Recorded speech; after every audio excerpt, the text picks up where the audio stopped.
Namo tassa bhagavato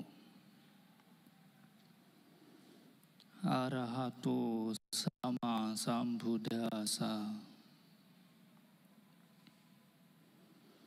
Namo tassa bhagavato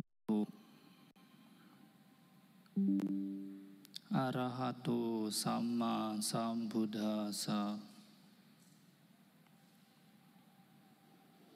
Namo tassa bhagavato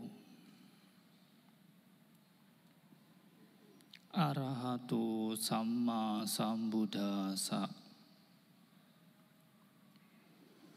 Na wedanang wedayati sapanyo sukhampi dukhampi bahu sutopi. Ayanca dirasa putu janena maha wiseso kusalasa hoti. Orang bijaksana yang berwawasan luas tidak terpengaruh oleh perasaan, baik perasaan menyenangkan maupun perasaan menyakitkan. Inilah perbedaan besar antara orang bijaksana dengan orang biasa, yaitu dalam hal keterampilan mengelola perasaan. Dikutip dari Sangyutta Nikaya.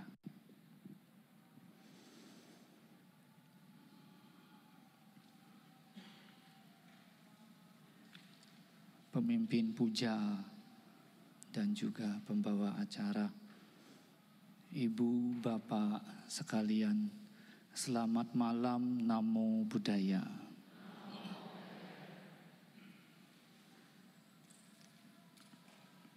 Ini adalah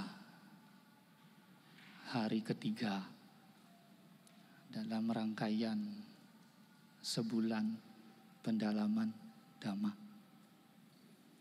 Semoga Ibu Bapak dalam keadaan yang baik, dalam keadaan yang sehat, sehingga bisa menerima manfaat dari apa yang akan disampaikan beberapa menit ke depan. Tentu nanti akan ada banyak sekali pembicara dengan berbagai cara, dengan berbagai poin Dhamma. Tugas Ibu Bapak hanya satu, yaitu dengarkan dengan baik apa-apa yang bagus, yang baik dibawa pulang. Apa yang jelek-jelek, yang tidak sesuai, ditinggalkan saja. Mudah ya. Apa yang baik dibawa pulang. Apa yang jelek ditinggalkan.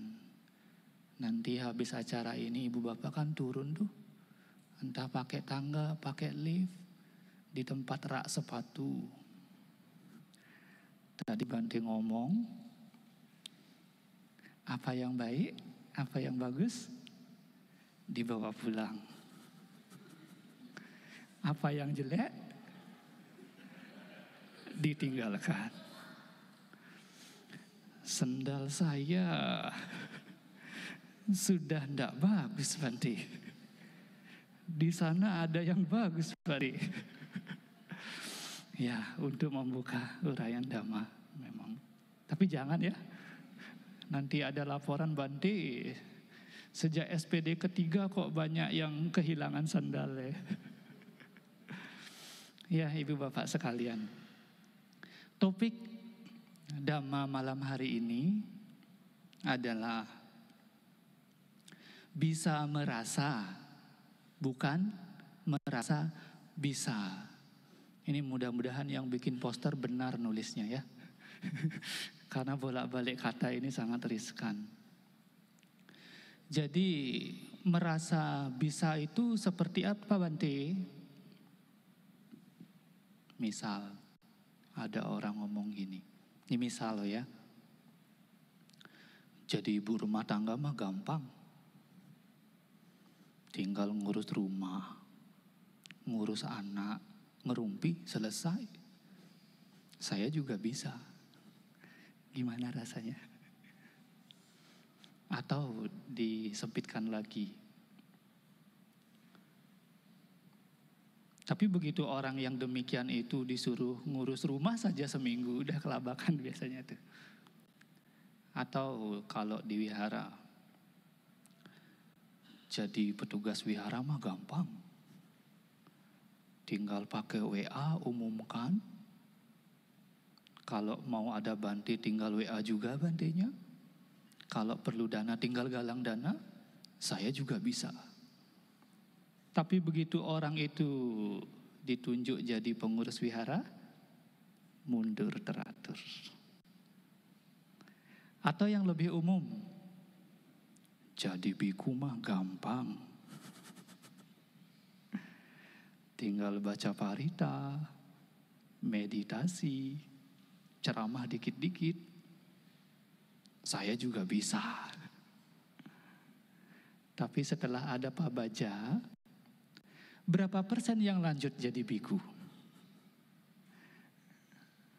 Ah itu.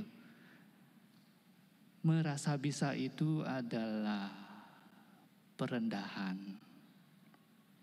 Menganggap apa yang dikerjakan oleh orang lain itu sebagai hal yang remeh. Padahal diri sendiri belum tentu bisa melakukan. Dan merasa bisa ini adalah mekanisme yang wajar dari mereka yang masih belia, masih kanak-kanak. Kenapa? Orang yang tinggi hati adalah rendah diri yang ditutup-tutupi. Jadi tinggi hati adalah rendah diri yang ditutup-tutupi. Sehingga orang agar merasa tinggi itu kan ada dua cara. Meningkatkan kualitas diri, merendahkan pihak lain. Nah, orang yang bijaksana memilih untuk meningkatkan kualitas diri, tapi orang yang belia, yang kekanak-kanakan, akan merendahkan pihak lain. Dan perendahan ini di dalam Dhamma termasuk sebagai pengotor batin. Namanya makha, perendahan. Dan namanya pengotor batin membawa kebahagiaan atau penderitaan? Penderitaan. Selain hanya meniup ego agar merasa lebih tinggi, namanya ditiup kan lebih besar. Agar ego lebih besar, agar lebih nyaman. Merasa bisa ini juga menyimpan bahaya pada tahap tertentu. Bahayanya apa Bante? Bisa membuat orang gegabah. Diberikan contoh. Ada gajah besar. Bayangkan gajah besar. Dia lihat sungai, ada teratai. Sungainya juga besar. Alirannya juga cukup deras. Gajah itu lihat teratai, masuk ke sungai, ambil teratai, dikunyah-kunyah di dalam air. Kemudian gajah yang muda, yang lebih kecil tubuhnya, lihat gajah yang besar, oh aku juga bisa. Kemudian dia nyemplung ke sungai, makan teratai, kunyah-kunyah juga bisa dia. Tapi tidak lama kemudian gajah mudanya keracunan. Kenapa? Yang gajah muda tidak tahu, gajah besar itu di dalam air tuh bersihin teratainya terlebih dahulu. Tapi gajah mudanya merasa bisa hanya lihat dari tampak mata saja, langsung gegabah main ambil, main makan, sehingga keracunan. Setelah itu ada lagi kucing dari seberang lihat, Gajah lagi main. Sehingga apa yang kucing lakukan? Terjun juga ke dalam sungai. Karena tubuhnya kecil, hanyut dia. Jadi ini perumpamaan yang diberikan oleh Sang Buddha kepada Bante Upali sebetulnya. Jadi Bante Upali, beliau merasa bisa untuk tinggal di hutan. Tetapi tidak segampang itu. Sehingga kalau orang itu merasa bisa, riskan untuk gegabah. Sehingga selain egonya besar, riskan membahayakan diri sendiri. Daripada merasa bisa, lebih baik bisa merasa. Apa bisa merasa, Bante? Bisa mengira-ngira beban pihak lain. Kalau bisa merasa itu bukannya merendahkan, tapi cenderung mengapresiasi ya. Oh, meskipun tampak remeh, seperti contoh tadi, ibu rumah tangga itu sulit loh. Itu bisa merasa. Oh, meskipun tampak remeh, jadi pengurus wihara, sudah ada WA, sudah ada kemajuan teknologi, tetapi beban mentalnya banyak loh. Sehingga menghargai. Nah, kalau yang jadi biku saya tidak mau komen dah. Nanti dikira, ayo tolong hargai kami. Jadi merasa bisa itu merendahkan, bisa merasa itu mengapresiasi. Dan kalau orang bisa merasa itu akan muncul karuna. Karuna apa, Bante? Turut bergetar melihat penderitaan makhluk lain. Alih-alih dia menyakiti, dia akan meringankan beban makhluk lain. Diberikan contoh. Ibu bapak pernah main ke Candi Mendut enggak? Ada yang pernah main ke Candi Mendut? Baru sedikit ya. Jadi saya ceritakan saja apa yang ada di sana ya. Jadi di Candi Mendut itu ibu bapak, ada satu relief ibu-ibu sedang gendong banyak bayi. Relief itu bernama Dewi Hariti. Siapa Dewi Hariti, Bante? Dewi Hariti adalah yaka perempuan yang menikah dengan Raja Yaka. Bagaimana resepsinya, Bante, kurang paham. Bagaimana undangannya juga kurang paham. Tetapi setelah lama menikah, Dewi Hariti tak kunjung hamil juga. Sehingga kalau orang biasa tidak bisa hamil, lama tidak punya anak, ngapain biasanya? Adopsi ya. Pungut anak, adopsi. Sama, Dewi Hariti ini juga ngadopsi. Tapi yang diadopsi bukan anak-anak yaka, tapi anak-anak manusia. Gimana caranya ngadopsi, Bante? Kira-kira begini. Jadi anak-anak sedang main, begitu di bawah pohon, dibuat tidak kelihatan. Diajak ke alamnya dia. Itu bukan adopsi, Bante. Itu penculikan. Jadi setelah adopsi itu, adopsi pertama senang dia Hariti ini, Dewi Hariti. Wah, senang, pengen ngadopsi lagi. Besoknya lagi ada anak-anak main di bawah pohon, dibuat nggak kelihatan lagi. Makin lama bocah-bocah di kampung hilang semua.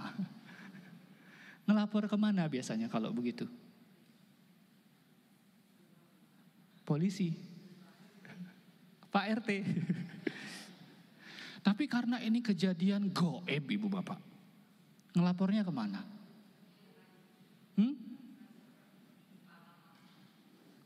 Di sini jangan ditiru ya, lapornya ke wihara.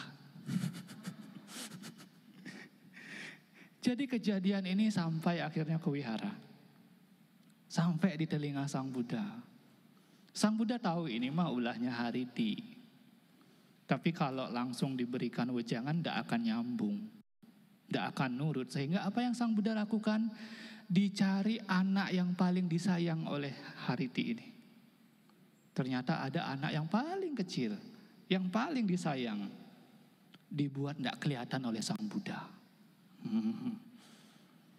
Lalu Dewi Hariti nangis. Gimana nangisnya Yaka Bante juga kurang tahu. Jadi diceritakan di pustaka suci itu, Hariti itu nangis dari satu pohon ke pohon lain, nyari mana anakku, nangis dia. Sampai di wihara, Sang Buddha keluar. Kenapa kamu nangis? Kira-kira begitu ya. Anak saya hilang Bante. Terus Sang Buddha tanya, gimana rasanya kehilangan anak? Aduh sedih sekali Bante. Saya tambahkan dikit bumbu, makan gak enak, tidur gak nyenyak, bikin stars juga galau-galau terus. Bumbu. Lalu Sang Buddha cuman jawab satu kalimat pendek. Begitu pula perasaan ibu kandung anak-anak yang kamu culik. Langsung jelek ya. Setelah diberitahu demikian akhirnya oh iya benar juga. Ini sesedih ini rasanya. Karena sadar akhirnya anak-anaknya dikembalikan ibu bapak. Sampai sekarang Dewi Hariti itu dikenal sebagai Dewi pelindung anak-anak. Sebelumnya Dewi penculik anak-anak. Karena apa? Bisa merasa.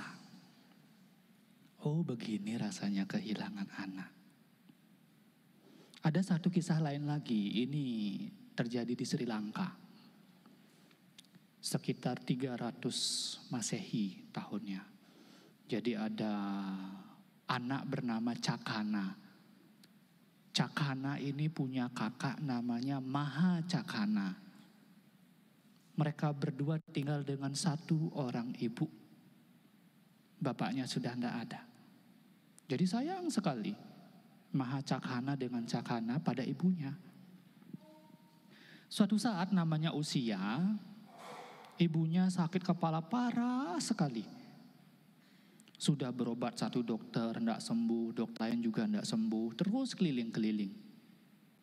Sampai dia tiba pada satu tabib yang manjur sekali.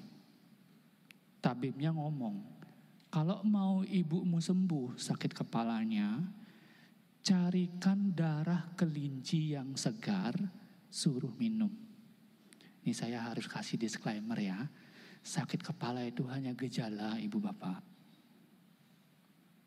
Orang kena terik matahari sakit kepala. Orang kena AC sakit kepala. Orang mikir hutang juga sakit kepala. Jadi jangan sampai begitu disampaikan nanti banyak yang berburu kelinci nanti. Berarti sakit kepala darah kelinci bukan. Sakit kepala hanya gejala.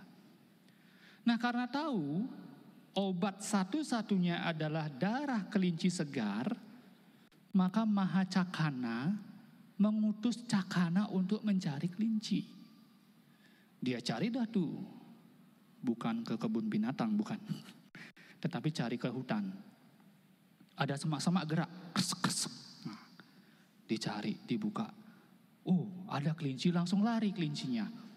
Kelinci kecil masih anaknya. Dia lari kemana Bante? Lari ke tempat induknya. Kan jadinya Cakana, ada yang lebih besar nih. Gitu. Tetapi ternyata di sarang kelinci itu ada 2 kelinci kecil memang. Jadi anaknya ini bukannya lari tapi melindungi induknya. Jadi dia keliling tuh 2 kelinci itu keliling. Mungkin kalau bisa bahasa manusia, tolong begitu ya. Jangan cari ibu saya. Melihat kejadian ini, ada ibu kelinci, ada 2 anak kelinci keliling melindungi induknya. Dia ingat, ini kok mirip keluarga saya ya. Saya juga jauh-jauh nyari kelinci untuk melindungi ibu saya dari sakit. Tapi kalau saya ambil darah ibunya, bagaimana nanti rasanya anak kelinci ini? Jadi Cakana, karena bisa merasakan penderitaan itu, tidak jadi ngambil kelinci. Sampai rumah dimaki-maki kakaknya. Kamu menyamakan ibuku dengan kelinci apa? Katanya. Nggak lah, lalu dijelaskan kalau kita saja nggak pengen ibu kita sakit, apalagi anak kelinci itu. Terus sekarang gimana biar sembuh? Akhirnya Cakhana melakukan yang namanya Sacakirya. Sacakirya itu mengucapkan kebenaran, dan kebenaran itu betul-betul tulus, biasanya akan bisa mendapatkan apa yang diharapkan. Jadi dia mengucapkan Sacakirya itu seperti ini. Sejak saya lahir sampai sekarang, saya tidak pernah ingat membunuh dengan sengaja. Semoga dengan kebenaran ini ibu saya sembuh. Akhirnya ibunya sembuh. Ibu bapak juga tadi kan mengucapkan Sacakirya Gata kan. Tahu artinya kan? Nah itu. Jadi baik Dewi Hariti maupun Cakhana tidak jadi menyakiti siapapun. Karena apa? Bisa merasa. Kalau orang bisa merasa, tidak akan membebani pihak lain. Kalaupun tidak bisa membantu, paling tidak jangan mengganggu.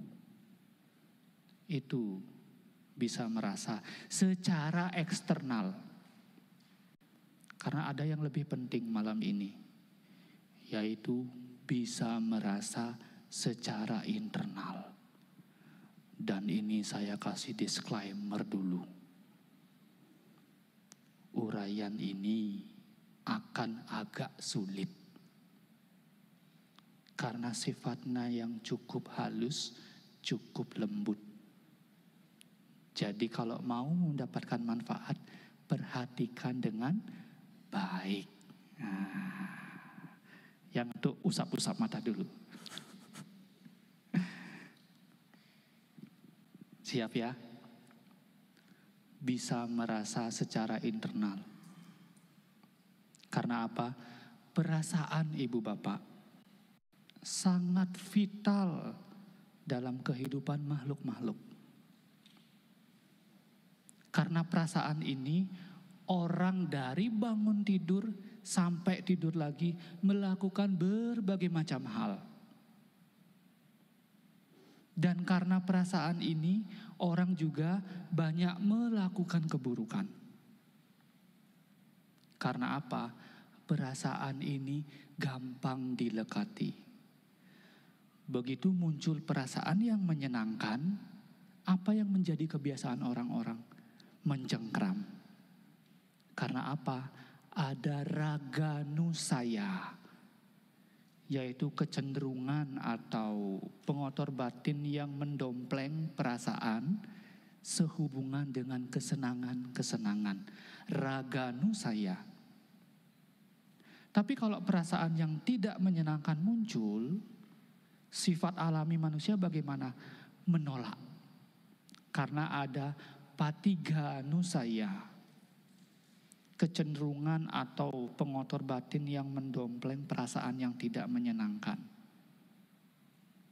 Lalu kalau perasaan yang biasa-biasa muncul, perasaan netral, orang akan mencari perkara.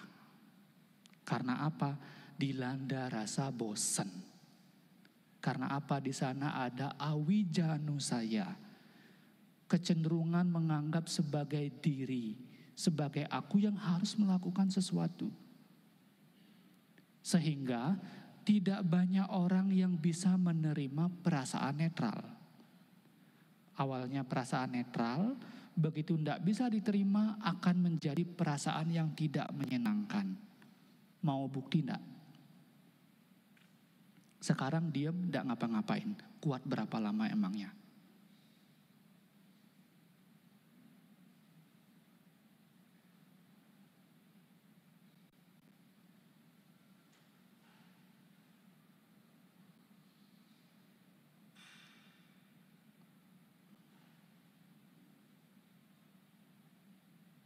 Lima tahun kemudian. Itulah kenapa orang disuruh meditasi, apalagi di tempat yang sempit. Tidak ada geja, tidak ada buku, itu banyak yang stres. Karena apa? Tidak bisa menerima perasaan netral. Tetapi orang bijaksana beda. Tidak terombang-ambing oleh perasaan. Tetapi orang yang tidak bijaksana bagaimana? Menjadi koper. Tahu enggak koper? Korban perasaan. Karena apa? Baper. Apa baper, Bante? Terbawa perasaan. Mati-matian dari bangun tidur sampai tidur lagi. Sehingga kita perlu tahu cara untuk bisa menerima perasaan apapun yang muncul. Cara yang pertama adalah dengan memahami sifat asli dari perasaan. Sifat asli dari perasaan adalah yang pertama, adinawa. Punya sisi celah. Sisi celahnya apa, Bante? Mari kita ambil satu perasaan saja ya. Perasaan menyenangkan. Bahwa perasaan menyenangkan itu pun penderitaan. Kira-kira orang yang nyuri sendal tadi itu ada perasaan senang enggak di dalam hati? Tergantung. Kalau pengotor batinnya keras, besar, oh senang, sendal bagus. Apalagi kata Bante enggak apa-apa tadi. Tetapi dampaknya di baliknya itu loh. Sisi celah perasaan menyenangkan adalah membuat orang melakukan aktivitas yang buruk. Menjadi kriminal. Itu sisi celah yang pertama. Sisi celah yang kedua, perasaan menyenangkan itu, apalagi yang lahir dari kesenangan indera, cepat menguap. Ibu, bapak punya mobil baru, bahagia enggak? Bahagia. Berapa lama? 3 bulan? Sudah membiasa ya. Meskipun dilihat terus, dielus-elus, jangan sampai ada debu yang menempel, itu ya hari-hari pertama aja. 3 bulan udah biasa. Atau ibu bapak punya rumah baru, bahagia enggak? Dilihat terus, dielus-elus, jangan sampai ada debu yang menempel. Berapa lama? Setahun membiasa. Atau karena banyak muda-mudi, saya kasih contoh yang lebih keren. Punya pasangan baru. Bentuknya bagus. Dilihat terus. Dielus-elus. Jangan sampai ada debu yang menempel. Bahagia enggak? Berapa lama?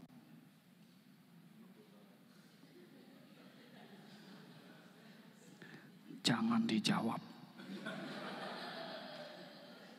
1, pasangan bukan benda mati. 2, kalau dijawab namanya cari mati. Tapi ada enggak bahagia? Ada. Cepat menguap. Jadi nyarinya lama sekali. Begitu didapat, cepat menguap. Kalaupun tidak cepat menguap, pengen agar perasaan itu bertahan lama. Dan ketika sudah didapat, ada rasa gelisah enggak? Semoga perasaan ini tidak hilang begitu saja. Ada enggak? Ada. Perasaan menyenangkan itu di baliknya ada kegelisahan. Itulah kenapa kalau daerah-daerah yang kriminalnya tinggi, saya tidak sebut di sini loh ya. Ada daerah yang kriminalnya cukup tinggi, pintu rumahnya, pagarnya tinggi-tinggi sekali. Karena tidak ingin apa yang didapat itu cepat hilang. Kira-kira kegelisahan itu kebahagiaan apa penderitaan? Penderitaan. Jadi selain susah dicari, cepat menguap, sekalipun masih ada perasaan itu, sudah ada kegelisahan. Sifat perasaan itu tidak kekal, anicca. Sulit untuk bertahan duka. Perasaan muncul itu karena apa? Karena kontak ibu bapak. Kontak mata, kontak telinga, apa yang dikecap, apa yang disentuh. Bisa enggak diperintah, wahai bentuk-bentuk yang bagus saja datang padaku, sehingga aku bisa bahagia terus. Bisa enggak? Enggak bisa. Bisa enggak kita menuntut pasangan kita, wahai pasangan, ngomong yang manis-manis dong. Jangan ngomong yang kasar-kasar. Bisa enggak? Enggak bisa. Penyebab perasaan saja di luar kuasa, bagaimana keberadaan perasaan itu? Bisa dikendalikan enggak? Enggak bisa. Di luar kuasa. Anisara. Dan anisara ini adalah nama lain dari anatta, bukan diri. Tidak bisa dikontrol perasaan itu. Orang bijaksana tahu bahwa perasaan apapun sifatnya adalah banyak sisi cela, adinawa, tidak kekal, anicca, sulit bertahan, duka, dan bukan diri anatta, tidak menggenggam perasaan apapun. Sehingga para bijaksanawan hanya merasakan satu perasaan saja, yaitu perasaan yang munculnya secara fisik saja. So ekang wedanang wedayati, kayikang nak cetasikang. Jadi orang bijaksana itu masih merasa sakit, masih tubuhnya terasa panas, tapi tidak dipanah 2 kali oleh perasaan, aduh kenapa harus begini sih hidupku. Tubuhnya sakit, tapi batinnya tidak ikut sakit. Itu orang bijaksana. Karena tahu, tidak ada satupun perasaan yang layak untuk dilekati. Lagi pula ibu bapak, kemunculan perasaan wedana itu adalah kemunculan apa? Tanha. Wedana pacaya tanha. Kemarin kan sudah dibahas ya, apa 2 hari lalu? Kebenaran Arya yang kedua apa? Awija dan tanha. Kebenaran Arya ketiga apa? Kepadaman, awija dan tanha. 100. Bante Abijatuh tidak mau ngasih kuis, saya yang kasih kuis. Jadi kemunculan tanha itu ibu bapak terkondisi oleh kemunculan perasaan bagi yang masih ada awija.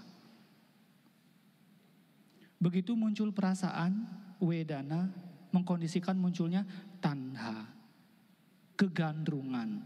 Begitu muncul kegandrungan, apa yang muncul?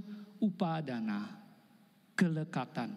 Begitu muncul kelekatan, muncul bhawa, kemenjadian. Begitu muncul bhawa, muncul jati, kelahiran. Begitu muncul kelahiran, kesedihan, ketuaan, ratap tangis, kesedihan fisik maupun batin, keputusasaan muncul semua. Kebenaran Arya keberapa itu? Pertama. Jadi kemunculan perasaan itulah titik nol juga disebut. Karena apa? Begitu perasaan muncul, kalau masih ada awija, itu akan berlanjut terus menjadi tanha, menjadi upadana, menjadi bhawa, dan seterusnya. Dan ini adalah wata sangsara, perjalanan memutar, yang dibagi menjadi 3 putaran besar. Yang pertama adalah kilesawata, putaran pengotor batin. Apa itu? Awija, tanha, upadana, itu kilesawata. Karena ada kilesa, kemudian memunculkan karma, karmawata. Apa itu? Sangkara dan bhawa. Karena memunculkan karma, muncul wata yang berikutnya, yaitu apa? Wipakawata, hasil. Sisanya yang lain dari 12 mata rantai paticca samuppada. Begitu ada hasil, karena masih ada pengotor batin, ngapain? Berbuat karma yang baru. Buat karma yang baru ngapain? Ada hasil. Ada hasil karena masih ada pengotor batin, buat lagi karma yang baru. Ini mau diterusin sampai besok enggak? Jadi ibu bapak, perasaan itu adalah titik endol dari perjalanan wadah samsara. Karena apa? Karena awicca. Karena kita tidak tahu bagaimana menerima perasaan itu. Sehingga kalau ibu bapak buka Satipatthana, ada yang namanya Wedana Nupassana. Merenungkan perasaan sebagai perasaan. Ya, perasaan itu memang demikian kemunculannya. Demikian kepadamannya. Sehingga kita tidak lagi didikte oleh perasaan. Perasaan menyenangkan muncul, tidak dilekati. Perasaan tidak menyenangkan muncul, tidak dibenci. Perasaan netral yang muncul, tidak cari perkara. Itu yang bisa dibahas sebagai awalan untuk kita diskusi.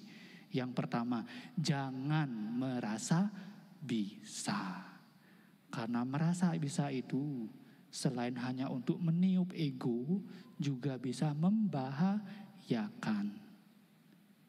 Yang terbaik adalah bisa merasa terhadap pihak lain agar apa?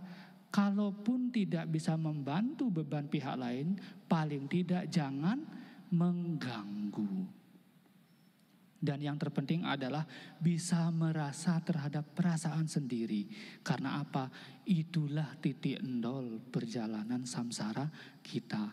Dengan bisa menerima keberadaan perasaan, maka penderitaan akan bisa dipadamkan. Seperti yang disampaikan di kutipan di awal.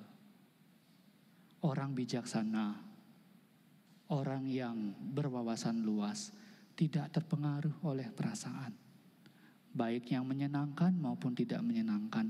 Itulah perbedaan besar bagi orang bijaksana terhadap orang biasa, yaitu sehubungan dengan keterampilan mengelola perasaan. Ya, saya tutup dengan Sabe Sata Bhavantu Sukhitata.